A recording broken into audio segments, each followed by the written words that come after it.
Salut, première bac. Nous continuons donc sur notre lancée concernant les figures de style. Nous avons achevé, à la dernière vidéo, les figures d'analogie. Ces figures qui mettent une ressemblance, qui soulignent une ressemblance entre deux termes. Nous passons aujourd'hui à un autre type de figure qu'on appelle les figures de substitution.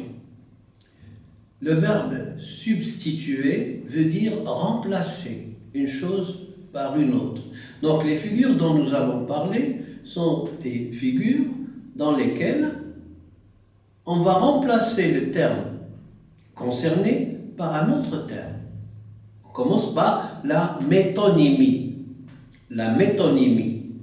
La métonymie consiste à remplacer le terme, le mot, ça peut être une personne ou un objet, par un autre constituant qui a un rapport logique, un rapport de partie, c'est-à-dire la partie pour le tout pour la partie. C'est une figure assez générale et qui consiste à remplacer l'objet désigné, le mot désigné, par un autre mot qui a un rapport avec lui. Par exemple, vous, cette année, vous allez lire un Hugo, vous allez lire un Anouilh et vous allez lire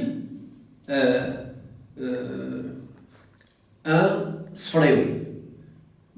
J'ai cité 3 personnes qui ont vécu sur Terre et qui avaient un état civil, mais je n'ai pas voulu désigner ces personnes elles-mêmes.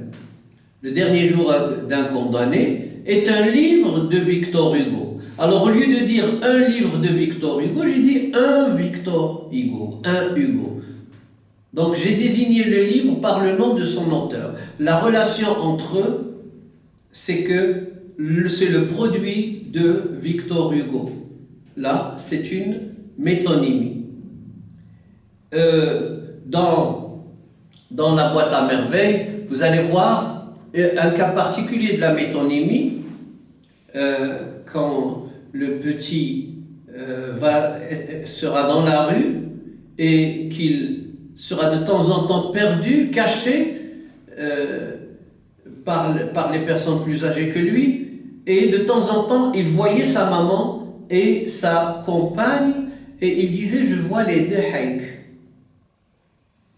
Il disait les deux haïks, mais ce que lui le rassurait, ce n'était pas les haïks, mais les femmes qui portaient les haïks.